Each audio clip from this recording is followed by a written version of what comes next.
Bonjour et bienvenue à l'Assemblée chrétienne Vimont-Auteuil.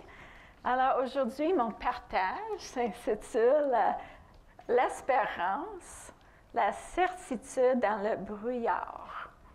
Alors, nous vivons dans un temps où plusieurs trouvent déboussolant, inquiétant et troublant.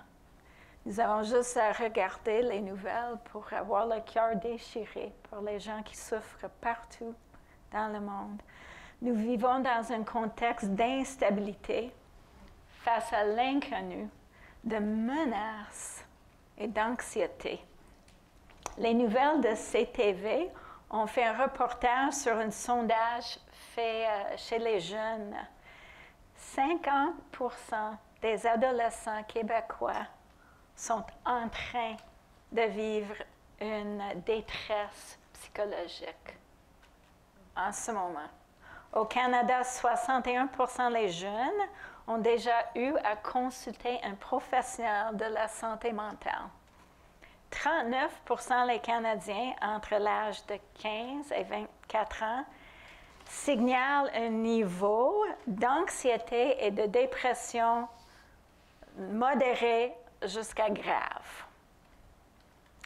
Une méta-étude faite par les assureurs de santé dans 3 États américains entre l'an 2009 et l'an 2018, donc pré-COVID, sur 10 millions de réclamations de santé, ont trouvé les pensées et les comportements suicidaires ont augmenté de 68% chez les adultes. Mais chez les adultes entre 18 ans et 34 ans, une augmentation de 210%. Et les pensées et les comportements suicidaires chez les jeunes en bas de 18 ans ont augmenté de 287% dans ce temps. Ce sont les données importantes pour les assureurs, car la dépression, en plus d'être un problème en soi, peut déclencher les changements cognitifs, comportementaux, émotionnels et biologiques, augmentant beaucoup les chances de la maladie chronique et de la mort. C'est un fléau. Je lisais un article dans la presse la semaine passée. Un psychiatre montréalais parlait du fléau de diagnostic et de dépression chez les jeunes Québécois et les prescriptions qui coulent comme un fleuve. Et il expliquait que la dépression est une maladie qui se fait diagnostiquer du cerveau ou du chimie du corps. C'est une maladie. Et il constate que ces traitements pour les jeunes ne marchent vraiment pas. Ils ont très peu d'efficacité. Alors, il disait qu'il croit que c'est une erreur de diagnostic. Ces jeunes ne souffrent pas de la dépression clinique. Ils souffrent du désespoir. Ce n'est pas un problème médical en dedans, c'est une réaction au monde extérieur. Ils n'ont pas une maladie, mais une réaction paralysante face aux multiples réalités dures. Le contexte actuel leur mène à la désillusion et la résignation. Ils n'ont pas besoin d'une prescription, ils ont besoin de l'espoir. Et suivez tous les petits trucs pour avoir l'espoir qu'on trouve dans les revues pour femmes. Je ne pense pas que ça marche énormément non plus, mais ils voulaient offrir quelque chose face à cette fléau. Si le constat que bien les gens vivent dans le désespoir est important pour les compagnies d'assurance et les petits, c'est sûr que ça doit être encore plus important pour le peuple de Dieu. Car nous servons un Dieu d'espérance. Comme dit Romains 15, 13, méditez ça cette semaine, c'est magnifique un verset. Que le Dieu de l'espérance, c'est un de ses titres, que le Dieu de l'espérance vous remplisse de toute joie et de toute paix dans la foi, pour que vous abondiez en espérance par la puissance du Saint-Esprit. Amen. Nous en avons besoin pour courir bien la course, comme dit la Bible, qui nous est proposée. C'est une course. Et les gens qui nous entourent ont tellement besoin d'une démonstration vivante de c'est quoi l'espérance dans un monde cynique et résigné. Le mot espérance est utilisé 129 fois dans la parole et 50 fois dans le Nouveau Testament seul. Dieu accorde beaucoup d'importance à l'espérance. Selon les Écritures, c'est quoi l'espérance? Dans l'usage de tous les jours, c'est un mot un peu dilué. Les doigts croisés, on l'espère bien, je l'espère, mais on n'a aucune certitude, on va recevoir ce que l'on désire tant. Mais bibliquement parlant, l'espérance est tellement autre chose. Le mot grec communique une certitude. C'est pas j'espère, c'est j'espère. C'est pas j'espère que oui, c'est j'espère que oui. C'est pas la même fume, pas du tout. C'est une ferme assurance qu'est-ce qu'on anticipe va arriver. Une confiance sûre et raffermissante.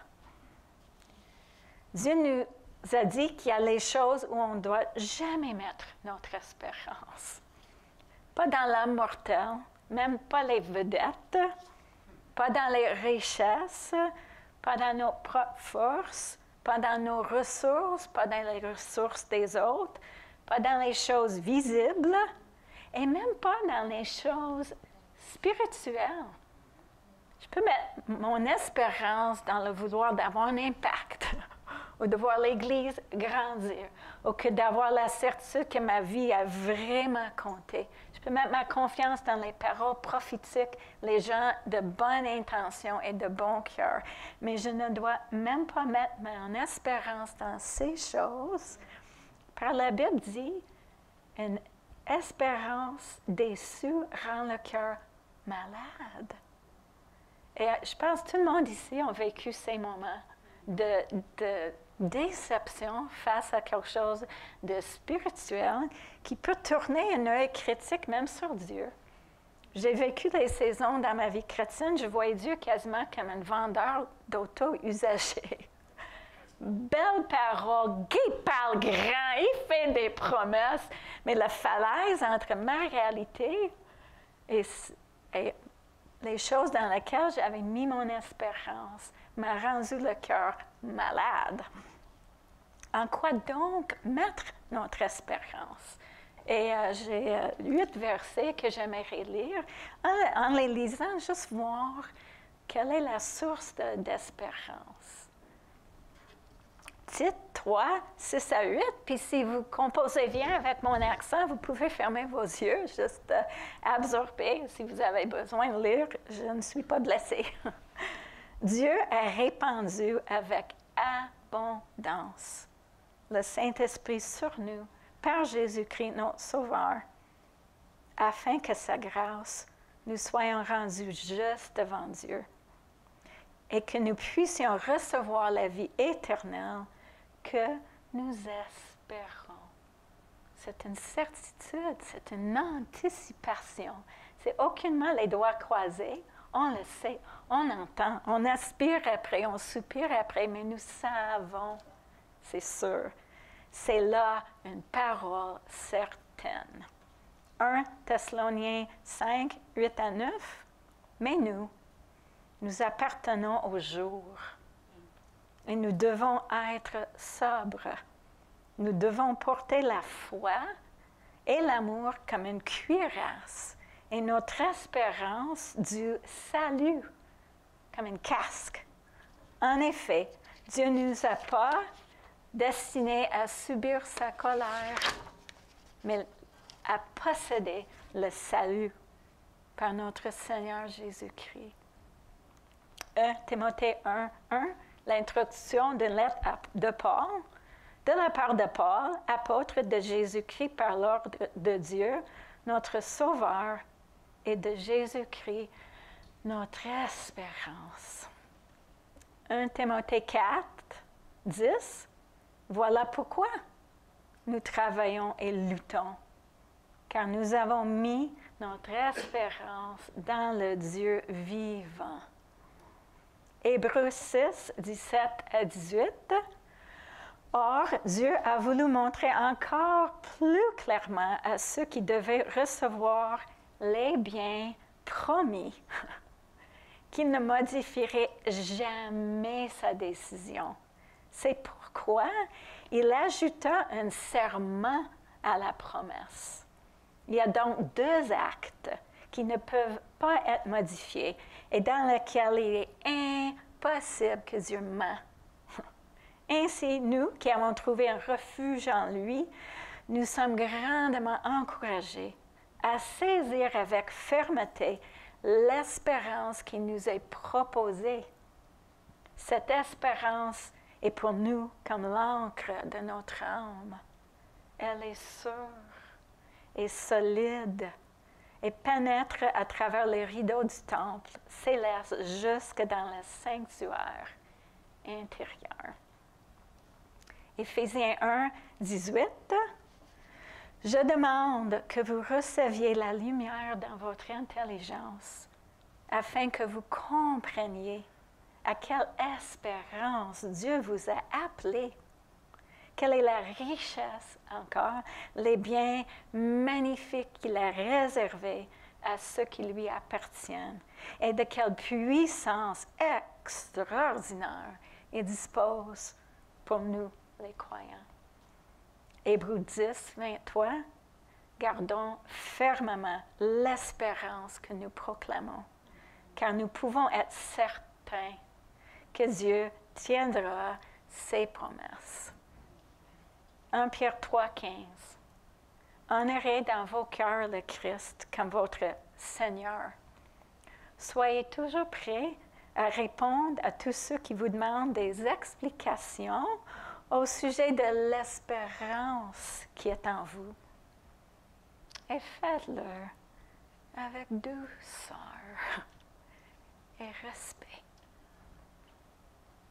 Alors, l'espérance fixe qui Dieu est pour nous, qui nous sommes pour Dieu. L'espérance fixe son regard sur les promesses de Dieu et l'impossibilité que Dieu puisse mentir, puisse devenir infidèle ou chancelant. Et on peut bien poser la question, y a-t-il une différence entre la foi et l'espérance? Est-ce qu'ils sont synonymes ou est-ce qu'ils sont distincts?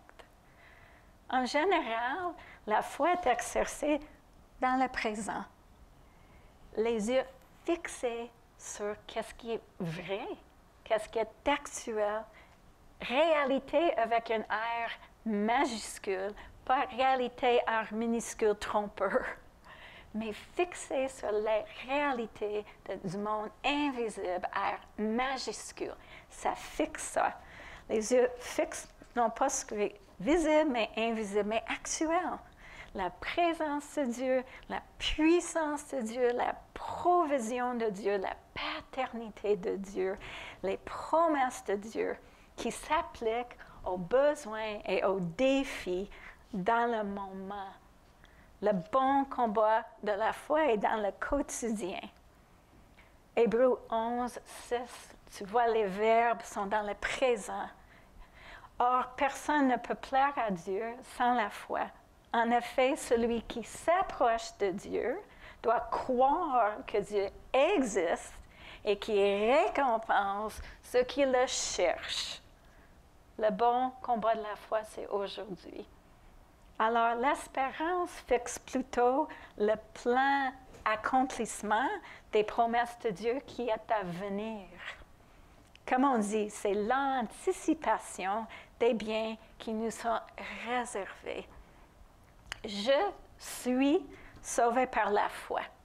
C'est actuel. Mais j'espère pleine délivrance de mon ancienne nature. Mais j'ai la certitude que je vais être libérée un jour de cette partie de moi puante et rebelle. Et j'ai cet espoir, cet avenir.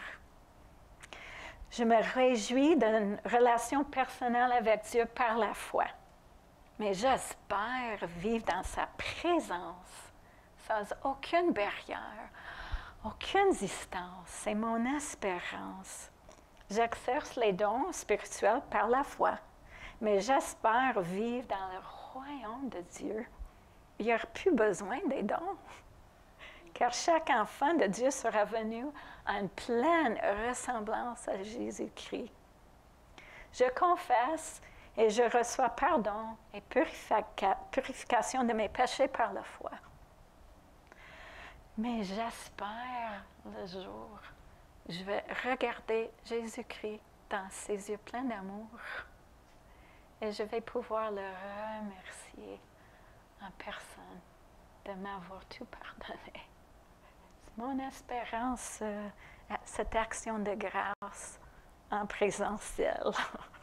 Par la foi, j'accepte les tribulations et les souffrances avec action de grâce, croyant que ces choses produisent en moi les fruits éternels.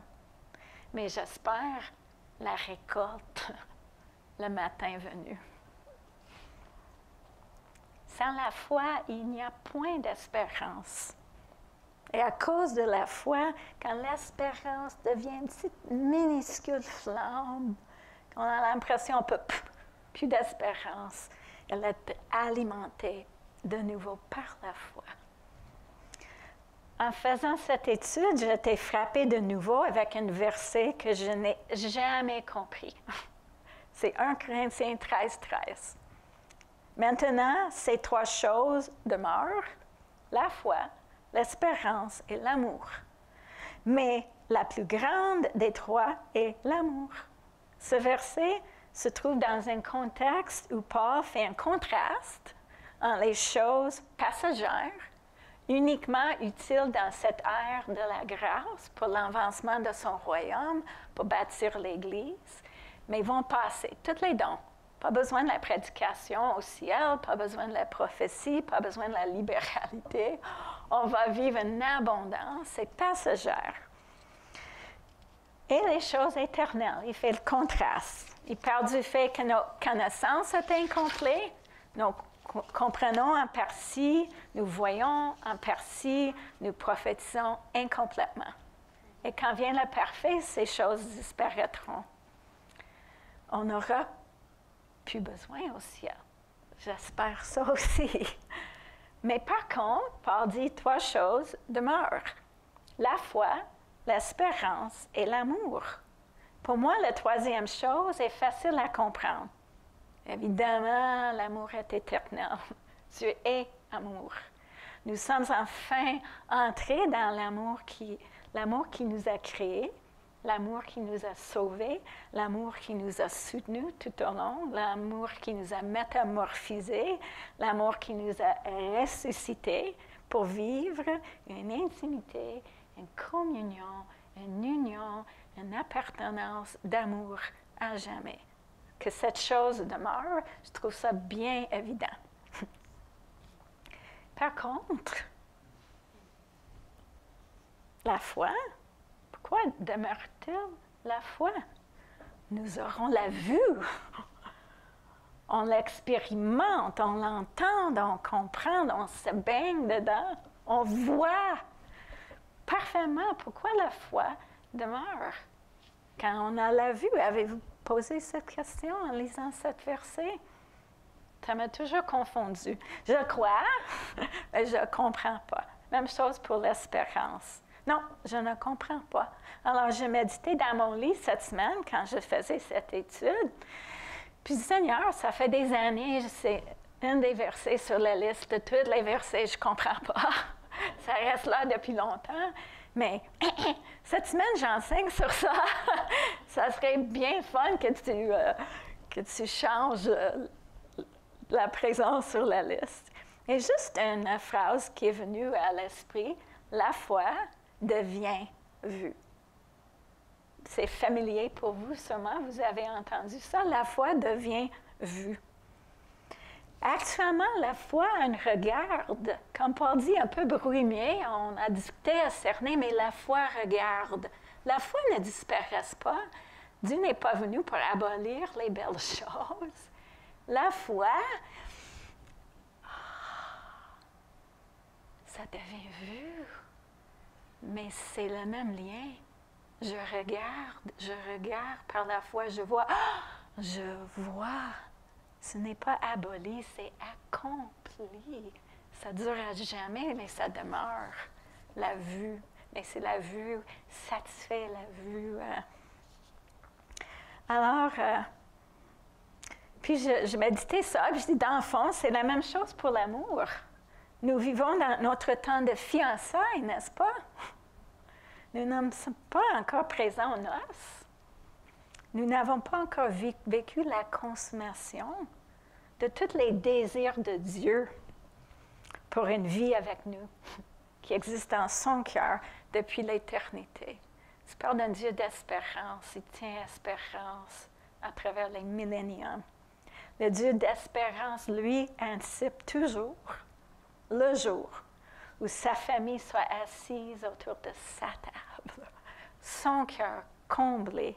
On est sain et sauf et sainte dans sa présence. C'est la consommation de l'amour, c'est l'accomplissement de l'amour. Maintenant, l'amour est vécu dans une séparation physique, parfois dans la peine, parfois dans la confusion. Mais on va vivre l'accomplissement de l'amour dans la résurrection du peuple de Dieu, le don du corps spirituel et immortel, et dans tout qui s'ensuit. Alors, si la foi ne disparaît pas, mais devient vue, si l'amour, les fiançailles ne disparaissent pas, mais devient consommation, l'espérance, en demeurant, devient quoi? C'est quoi le plein accomplissement de l'espérance dans l'éternité? Alors, en faisant cette étude sur l'espérance, je remarque que souvent le mot « gloire » apparaît dans ces versets. Colossiens 1, 27, « Car Dieu a voulu leur faire connaître le plan secret, si riche, si magnifique, qui est le sien, en faveur de tous les peuples. Et voici le secret. Christ en vous, l'espérance de la gloire. » Romains 5, 1. Ainsi, nous avons été rendus justes avec Dieu à cause de la foi. Et nous sommes maintenant en paix avec lui par notre Seigneur Jésus-Christ. Par Jésus, nous avons pu, au moyen de la foi, nous approcher de la grâce de Dieu dans laquelle nous sommes maintenant établis. Et ce qui nous donne de la joie, c'est l'espérance d'avoir part à la gloire de Dieu. Colossiens 3, 4. Votre vie véritable, c'est le Christ. Et quand il paraîtra, alors vous paraîtrez aussi avec lui et vous aurez part à sa gloire. 1 Jean 3, 2 à 3, mes amis, nous sommes maintenant enfants de Dieu, mais ce que nous deviendrons n'est pas encore clairement révélé. Cependant, nous savons ceci, quand le Christ paraîtra, nous deviendrons semblables à lui, parce que nous le verrons tel qu'il est. Tout homme qui a cette espérance en Jésus sera pur, comme le Christ est pur. Et il n'y a rien de plus glorieux que de ressembler à Jésus-Christ. C'est la plus grande des récompenses éternelles. C'est notre espérance. Pas qu'un petit chien bien apprécié dans la maison, mais les pères. Faisons l'être humain comme nous, pour qu'il puisse être avec nous à jamais, dans cette unité parfaite pour laquelle Jésus a prié. À jamais. Alors, puis tu sais, la Bible dit qu'on est maintenant plus bas que les anges, mais un jour on va plus haut que les anges, on va même les juger. Mais tu vois, les gens qui rencontrent un ange, ça babouille, ça bave, peut-être c'est un petit accident dans les culottes, c'est par terre, blablabla, ça parle pas. Quand vous serez rendu à la pleine gloire que Dieu réserve pour vous, une pleine image de Jésus-Christ.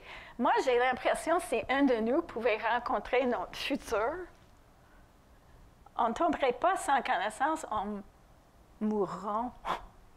Parce que la Bible dit qu'on ne peut pas voir Dieu et vivre la gloire, nous ferons désintégrer. Mais si on partage la gloire de Dieu, puis ton future personne glorieuse entrer ici, ça serait vraiment pas drôle.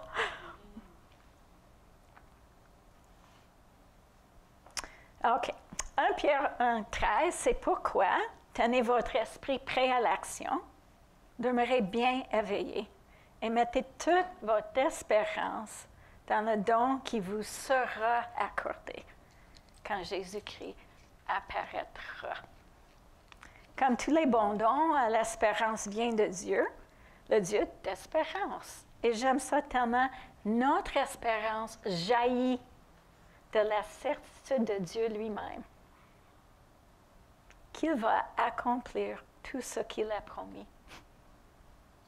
et de sa propre joie anticipatoire. Voilà d'où jaillit notre espérance. Si la honte dit « Rien de bon ne peut sortir de cela, de moi, c'est foutu », la foi dit que nous sommes précieux aux yeux de Dieu et l'espérance anticipe l'accomplissement glorieux de la générosité de Dieu. Si la culpabilité dit « Ce que j'ai fait n'est pas pardonnable », la foi dit que la croix est toute suffisante et même que ceux qui ont beaucoup été pardonnés aiment beaucoup.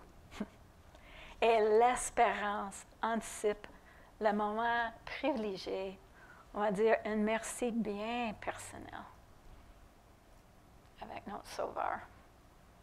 Si l'anxiété dit que Dieu ne va pas intervenir pour mon bien, la foi dit que je suis gravée dans les paumes de sa main, que mes murs sont toujours devant ses yeux, qui changerait les nations pour moi, car j'ai un grand prix. Et l'espérance anticipe le triomphe retentissant de Dieu sur tout qui s'oppose à sa bienveillance. Voilà les 3 choses qui demeurent, resteront à jamais, car ils sont trop précieux pour que Dieu les laisse périr. Les vrais partenaires de bénédiction dans la vie chrétienne, la foi, l'espérance, l'amour. Car notre foi, la Bible dit, est plus précieux que de l'or pour Dieu. C'est ça, il ne laisserait pas périr. C'est tellement précieux à ses yeux quand on fait le bon combat de la foi. Et le focus d'aujourd'hui, l'espérance, je finis avec ça, le psaume 145, 11. Des fois, les traductions rendent les mots bien vanille. Dieu aime. Mais l'hébreu, Dieu délecte. Dieu délecte. Se délecte en ceux qui craignent. Puis c'est une forme de poésie hébreu, c'est parallèle. Le poète dit la même chose 2 fois, juste de 2 façons différentes, mais ils sont égales et pareils et synonymes. C'est une autre étude, mais Dieu, l'Éternel, se délecte en ceux qui le craignent, ceux qui espèrent en sa bonté. Pour lui, notre espérance est délectable et précieuse. Alors,